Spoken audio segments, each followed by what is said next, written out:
Live from Central Pennsylvania, this is CBS 21 News at 5. Good evening, everybody. Thanks for being here at 5 o'clock. I'm Joel D. Smith. You know, all day long, voters across Central PA have been hitting the polls. I was there, got the sticker. If you want one of these, then you can vote. How about 8 o'clock? That is your deadline to get out there and do your civic duty. We have lots of coverage on this for you tonight. Team coverage to be exact. CBS 21's Candace Scalise live in Susquehanna Township. A replay of one of the closest elections ever is folding out there. Voters there decide if the taxes will be drastically raised to fund a new elementary school to address overcrowding. Alex Thill, TJ Anthony, they're covering the race for mayor of Harrisburg.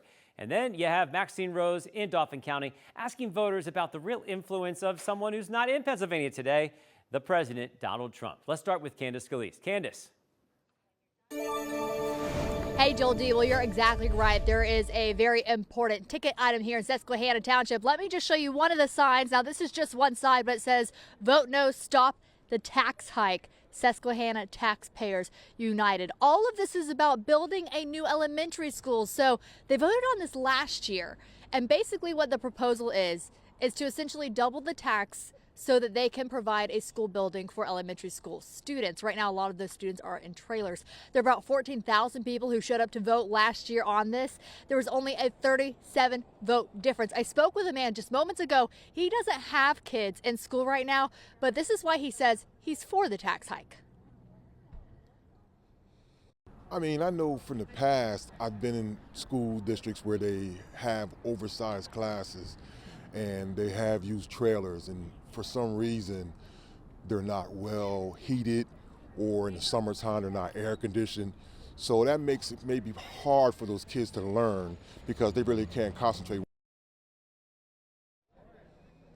Yeah, so that's just one opinion. We spoke with some people yesterday who said having an additional tax would be like not sending her kid to summer camp or having an additional car payment per month. So a lot of division on this issue. Going to be very interesting to see if it passes this time. Behind me, you can see people are out canvassing for a number of different races. So it's certainly busy here in Susquehanna Township. This is not the only busy place, so we've got to talk about what's happening in Harrisburg. We know that there is a big mayoral race happening right now, and we're continuing our election coverage with that. CBS 21's Alex Thill and TJ Anthony joining me live in Harrisburg tonight at different watch parties. Alex, let's start with you.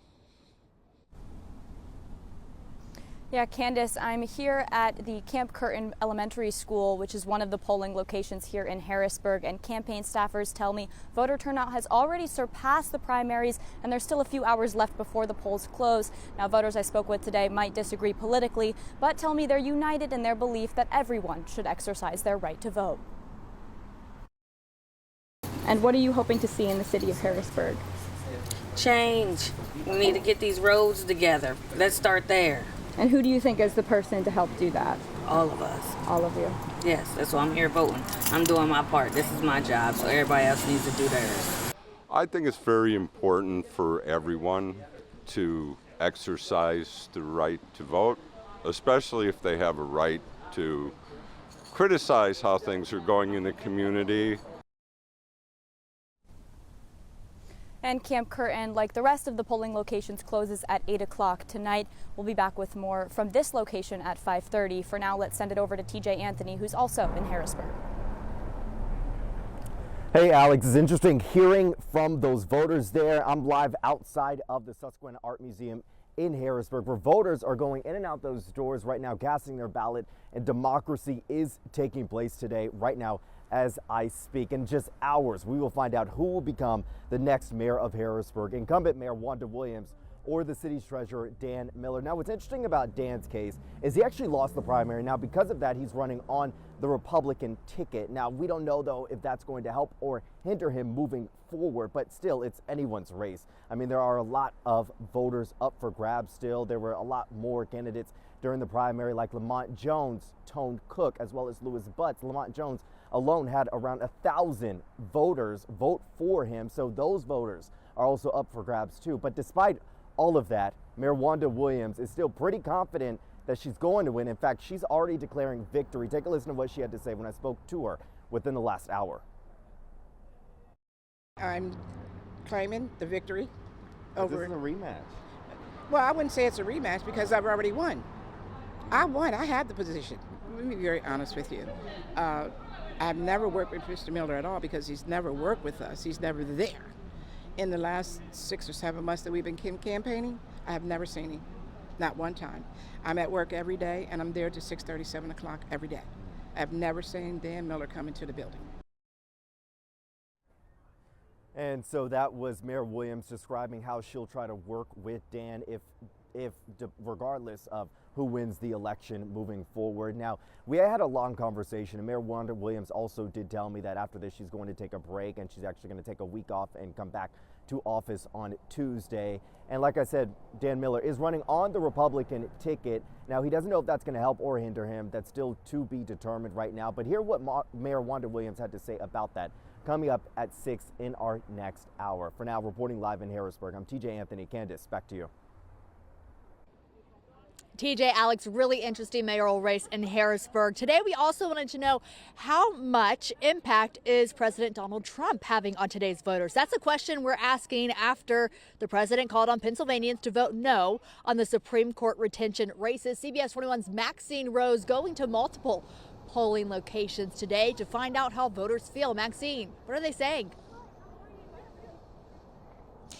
Yeah, well, Candace, we really wanted to get an understanding of how people were taking President Donald Trump's recent comments on social media about these local races. And as it seems, his influence is really creating some divide even here in Dauphin County.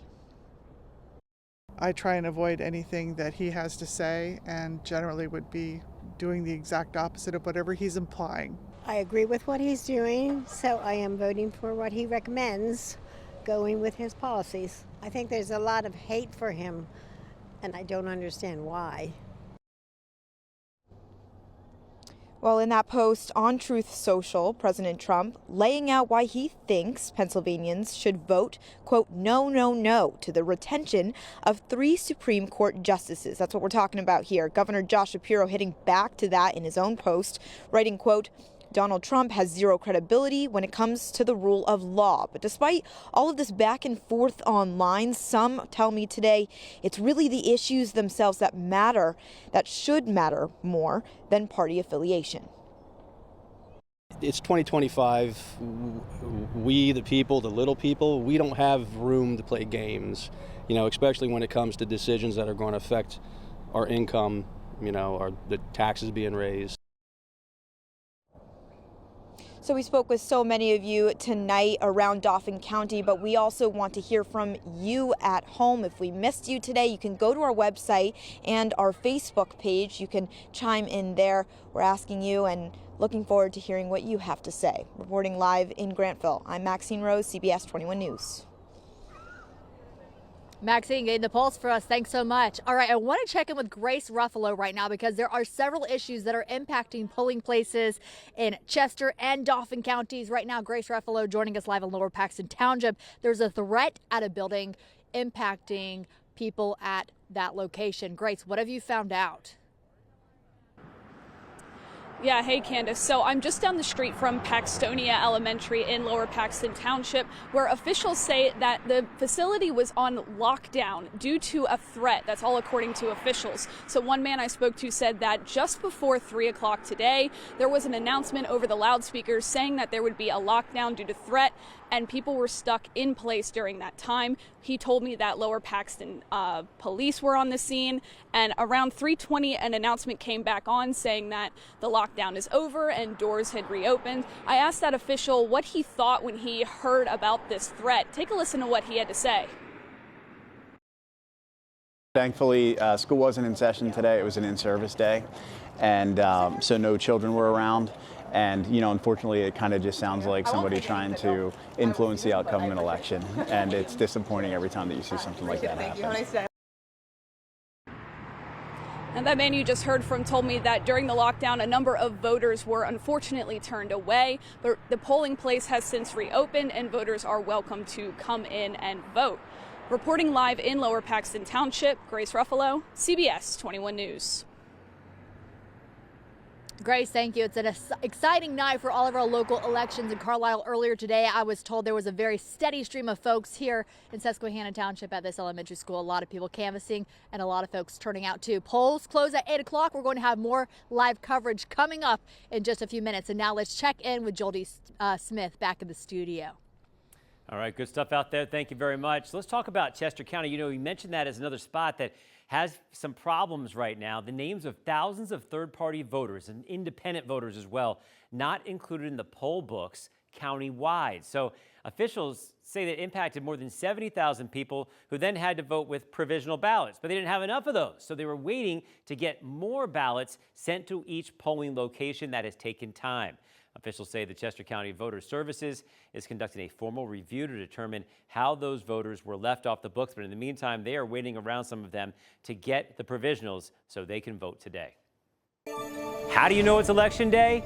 These guys are back. Oh my goodness. It is a throwback edition of our Insiders segment on Election Day. Mark Singo from the Democratic side's here. Charlie Giroux, he had his first rights, but he is not done talking yet. Back from almost the dead, and he is looking better than ever. Guys, it warms my heart to see you together again. Thanks for being here on Election Day. Charlie, how are you? I'm doing well, and I'm so glad to be back with you, Joel D., and my old buddy Mark, who came to see me in the hospital, as you did. And it's really wonderful to be back on CBS 21. All right. Mark. Great to see you, Charlie. You're looking good, buddy. Pleasantries are over. It's time to compete a little bit here, guys. Let's get to it. The Harrisburg race, technically there's a Republican in this, Charlie, who is, Dan Miller. Does he have a chance of doing anything here? He said it's been hard to get over, even though he tells people I'm really a Democrat, that he's, really is when they see that R next to his name. How big of a challenge will that be?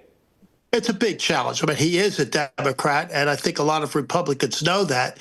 Question is there enough anti-Williams sentiment out there to get him over the finish line? I think it could be a very close race. And clearly the issue with the use of the dumpster by the mayor didn't help her, particularly with those charges coming in the days of the campaign. But it's still a very Democrat city, and I suspect she'll win. She won by 80 votes in the primary, Mark. So it's not a lot to overcome, but it's still enough, maybe. What do you think? Well, not only just 80 votes, but there were less than 5,000 votes cast. Yeah. So when normally the incumbent and a Democrat in an overwhelmingly Democratic area, this would be an absolute walkaway. But I think that Charlie might be right. If Dan Miller can cobble together enough of his friends and enough Republicans, he only needs to get 2,000 or 3,000 votes, and he wins this. Yeah, total. Could be interesting. The PA retention race now to try to see if they're going to take out these 3 Democrats from the state Supreme Court or not. A lot of money has gone into this, probably more than ever for something like this. We'll start with Mark this time. Where do you see this going? Will it be yes, yes, yes, or not that easy? Well, these are normally no-brainers, because people don't normally pay attention to retention races like this. But because of the flood of money that's come in on both sides, it's gotten to heightened kind of anticipation about it. I suspect that all 3 are going to survive.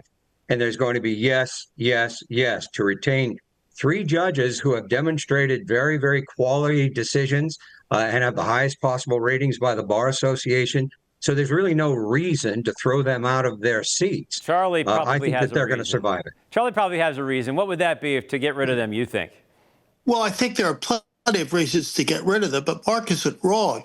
Traditionally, these justices are retained almost a walkover, but I think it's going to be extremely close, and that in and of itself should send a message. The Trump effect. He's come out big on vote no, no, no. He's not in this race. He's not on this ballot. So can he have a real impact here? Will that matter, Charlie? Well, he'll have an impact, but it will be on his base. And where the no votes need to come from is beyond their base. So we'll see. For Mark, I want to get to this. Flip it a little bit. Governor Shapiro has been big on the side of yes, yes, yes. Will any results today actually influence what people think of Governor Shapiro and where he stands with the electorate?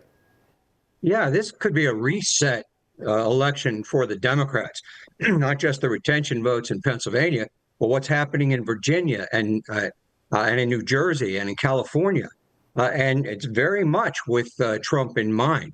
I think that his numbers, the president's numbers, are terrible. I think that people are finally waking up to the damage that he has been doing. And you're going to see it in all of these races. In the retention races, for example, I think big money on the right and big money on the left cancel each other out. And we're going to get a clear picture of where we stand as an electorate. Okay, we're almost out of time. One last thing here. Who will win? Just one name here. In New Jersey for governor, who wins? Charlie, you're first. I think Jack Ciccariello wins. Okay, and Mark. that's an upset. That's a big upset. Well, if that's the case, it would be a big upset because I think that Spanberger is way out in front and she's not going to give that up. We're talking about Mikey Sherrill. I'm sorry, Mikey Sherrill. You were talking about New Jersey, not Virginia. Yeah. Okay, so you got Mikey Sherrill. Okay, you're going to stay with that. Guys, this was beautiful. We will get you back soon again, but it's great to see you. And once again, our classic version of Political Insiders here on CBS 21. Have a good night. Great to be with you, Joel D.